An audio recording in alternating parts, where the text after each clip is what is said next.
Friends, welcome to my channel. कैसे हैं आप सभी? आई होप आप सब बहुत अच्छे होंगे। आज की क्लास का टॉपिक है नियंत्रण की अवधि, स्पैन ऑफ कंट्रोल। तो नियंत्रण की अवधि प्रबंधन और प्रशासन का एक महत्वपूर्ण सिद्धांत है।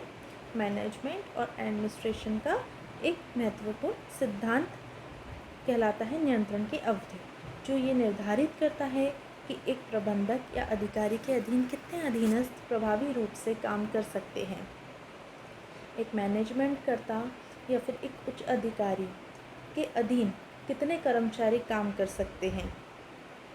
ये उसकी योग्यता पर निर्धारित करता है कि एक उच्च अधिकारी या मैनेजमेंट करता जो है वो कितने अधीनस्थों पर, है ना, कर्मचारियों पर कंट्रोल कर सकता है ना, उन पर नियंत्रण रख सकता है, निगरानी रख सकता है कि वो किस प्रकार से काम कर रहे हैं, उन्हें सिखा सकता है।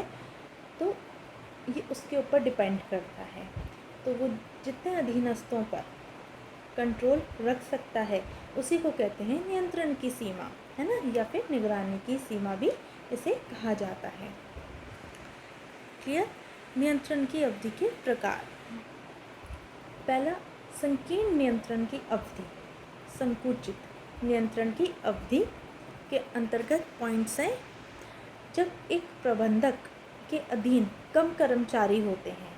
एक प्रबंधक के अधीन कम कर्मचारी काम कर रहे हैं, जैसे कि मान लीजिए 5 कर्मचारी उसके अंडर में काम करते हैं, तो उसका क्या कर्तव्य बनता है कि उन 5 कर्मचारियों पर नियंत्रण रखना, निगरानी रखना, ये ध्यान रखना कि वो कर्मचारी अच्छे से काम कर रहे हैं अपना कि नहीं कर रहे हैं। उनको जो रिस्पॉन्सिबिलिटी दी गई है वो उस रिस्पॉन्सिबिलिटी को अच्छे से निभा पा रहे हैं कि नहीं निभा पा रहे। ये उस प्रबंधक का काम होता है। पर्यवेक्षण अधिक प्रभावी होता है। संचार व्यक्तिगत और विस्तृत होता है। अब जो भी इंफॉर्मेशन है उस जो प्रबंधक है उसको अपने अधीनस्थों को वो इन्फॉर्मेशन देनी है तो वो बड़ी सरलता से दे सकता है, क्योंकि उसके अधीन तो वैसे ही कम कर्मचारी काम कर रहे हैं। प्रशासनिक पदों की संख्या अधिक होती है। अब है विस्तृत नियंत्रण की अवधि। जब एक प्रबंधक के अधीन अधिक कर्मचारी काम करते हैं, उसका ही उल्टा हो गया विस्तृत, है ना। विस्तृत मतलब ज़्यादा,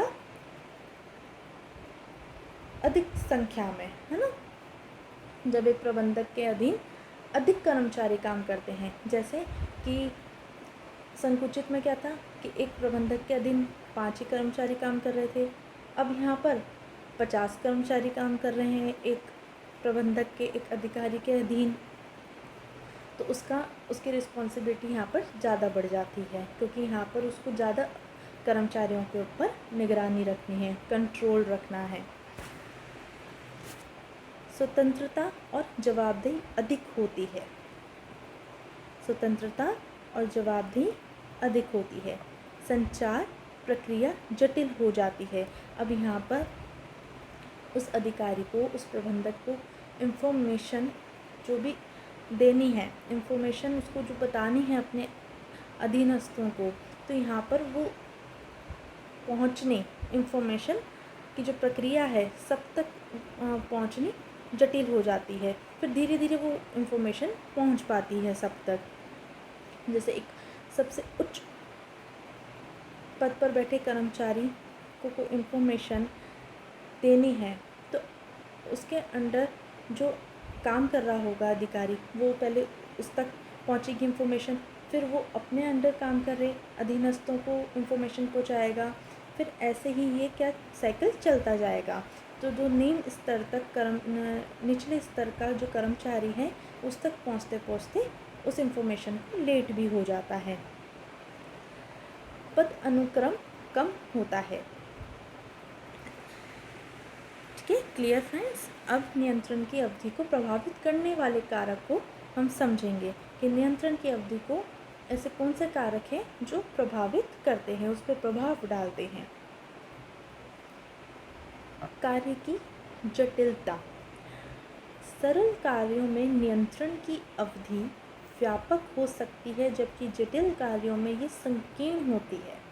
सरल कार्यों में जो बहुत ही सरलता से, बहुत ही आसानी से जो काम हो सकते हैं, उस पर तो जो कंट्रोल है वो बहुत ज़्यादा होता है ना, जबकि इतनी ज़रूरत ही नहीं होती, क्योंकि वो तो जो कार्य है वो सरलता से हो जाता है। जबकि जटिल कार्यों में संकीर्णता होती है, मतलब कि जो जटिल कार्य है, जो बहुत मुश्किल से कंप्लीट हो पाने वाले काम हैं, उसमें जो निगरानी है, जो कंट्रोल है, वो कम पाया जाता है। प्रबंधक की क्षमताएं। यदि प्रबंधक कुशल है तो वह अधिक कर्मचारियों का प्रभावी ढंग से प्रबंधन कर सकता है। यदि प्रबंधक कुशल है ना, जो प्रबंधक है उसमें योग्यता है ना, उसमें कुशलता है, उसमें सभी कार्यों को करने का एक तरीका आता है उसको, है ना, उसको मतलब क्रमबद्ध तरीके से स्टेप बाय स्टेप सभी कार्य कैसे किए जाते हैं वो उसको समझ में आते हैं, वो अनुभवी है, तो वो अधिक कर्मचारियों का प्रभावी ढंग से प्रबंधन कर सकता है। फिर उसके अधीन कितने भी कर्मचारी क्यों ना आते हों, वो सभी कर्मचारियों का प्रभावी ढंग से प्रबंधन कर सकता है, सब पर अच्छे से नियंत्रण रख सकता है, सब पर निगरानी रख सकता है और सबको कार्य सिखा भी सकता है। कर्मचारियों की दक्षता। यदि कर्मचारी स्वनिर्देशित और अनुभवी है तो नियंत्रण की अवधि व्यापक हो सकती है।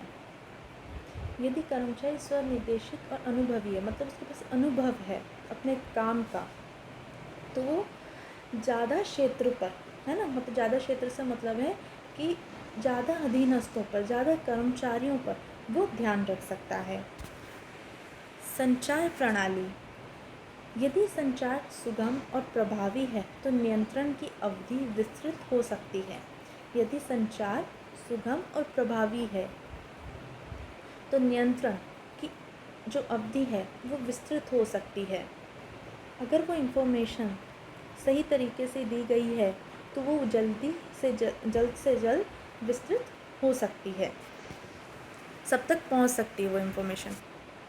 नेक्स्ट, भौगोलिक दूरी। यदि कर्मचारी अलग अलग स्थानों पर है तो नियंत्रण की अवधि संकीर्ण हो सकती है। यदि कर्मचारी अलग अलग स्थानों पर है तो उसके पास वो इन्फॉर्मेशन पहुंचने में देरी हो जाती है। अब नियंत्रण की अवधि का महत्व, कि नियंत्रण की अवधि का क्या महत्व, क्या इम्पोर्टेंस है इसकी। पहला, प्रभावी नेतृत्व। यह सुनिश्चित करता है कि कर्मचारी सही दिशा में काम करें।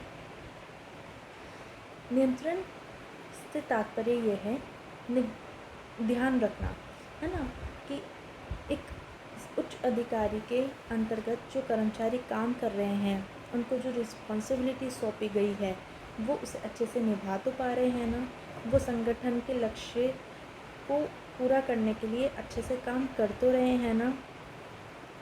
तो इसका लक्ष्य, इसका महत्व यही है कि ये सुनिश्चित करता है कि कर्मचारी सही दिशा में काम करे, कार्य कुशलता में वृद्धि हो, है ना, जो संगठन का लक्ष्य है, जो उद्देश्य है, उसमें वृद्धि हो, वो अच्छे से कंप्लीट हो। सही नियंत्रण से कार्य सुचारू रूप से चलता है।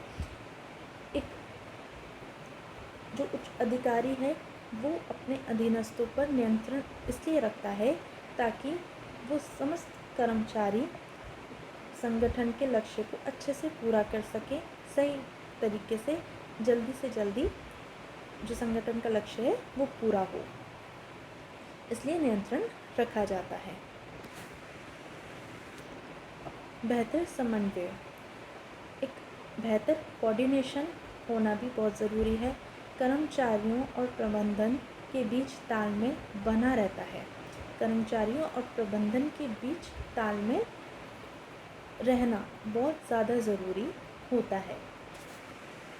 न्यूनतम प्रशासनिक लागत। विस्तृत नियंत्रण की अवधि से पद अनुक्रम कम होता है और लागत घटती है। एक विस्तृत क्षेत्रों में नियंत्रण रखने से पद अनुक्रम कम होता है और लागत भी घटती है। अब हम इसके निष्कर्ष को समझेंगे। नियंत्रण की अवधि, स्पैन ऑफ कंट्रोल, किसी संगठन की संरचना और प्रभावशीलता को निर्धारित करने में महत्वपूर्ण भूमिका निभाती है। इसका सही संतुलन बनाए रखना आवश्यक है ताकि संगठन सुचारू रूप से कार्य करे और कर्मचारियों का अधिकतम उत्पादकता के साथ प्रबंधन किया जा सके। नियंत्रण की अवधि किसी संगठन की संरचना, संगठन है उसका स्ट्रक्चर और उसकी प्रभावशीलता को निर्धारित करने में महत्वपूर्ण भूमिका निभाता है। इसका सही संतुलन बनाए रखना आवश्यक है ताकि संगठन सुचारू रूप से कार्य कर सके। नियंत्रण रखना बहुत ही ज़्यादा ज़रूरी होता है। नियंत्रण नहीं रखेंगे तो जो कर्मचारी हैं वो अच्छे से काम नहीं कर पाएंगे। इसलिए किसी न किसी के ऊपर कोई ना कोई होता है जो अपने अधीन कर्मचारी के ऊपर ध्यान रखता है कि वो सही प्रकार से कार्य कर तो रहा है ना, संगठन के लक्ष्यों को महत्व दे तो रहा है ना, इसलिए नियंत्रण रखा जाता है। कर्मचारियों का अधिकतम उत्पादकता के साथ प्रबंधन किया जा सके, इसलिए नियंत्रण की अवधि ज़रूरी है, कंट्रोल रखना ज़रूरी है। हर प्रबंधक के द्वारा अपने अधीन काम कर रहे कर्मचारियों पर नज़र रखी जाती है, उन पर कंट्रोल रखा जाता है ताकि वो संगठन के नियमों के अनुसार कार्य करें, है ना। जो संगठन के नियम हैं, जो कानून बनाया गया है, उसके अधीन रहकर ही काम करें और संगठन के लक्ष्यों को जल्द से जल्द पूरा करने का प्रयास करें। अगर नियंत्रण नहीं रखा जाएगा तो कोई भी कर्मचारी संगठन के लक्ष्य को महत्व ही नहीं देगा, अच्छे से काम ही नहीं करेगा, बस जाएंगे और सैलरी लेंगे और आ जाएंगे। तो ऐसे संगठन के जो लक्ष्य हैं, उद्देश्य हैं, वो कैसे पूरे हो पाएंगे। इसलिए किसी न किसी उच्च अधिकारी के द्वारा, एक प्रबंधक के द्वारा अपने अंडर काम कर रहे कर्मचारियों पर निगरानी रखी जाती है, नियंत्रण रखा जाता है। आई होप फ्रेंड्स आज का ये टॉपिक आपको अच्छे से समझ में आया होगा। तो फ्रेंड्स मेरे चैनल को ज़रूर लाइक कीजिएगा, सब्सक्राइब कर लीजिएगा ताकि आपको नई नई वीडियोस मिलती रहेंगी नए नए टॉपिक पर, और शेयर भी कीजिएगा। और फिर अब हम मिलते हैं एक नए टॉपिक के साथ नेक्स्ट क्लास में। तब तक आप अपना ध्यान रखें। Okay bye friends.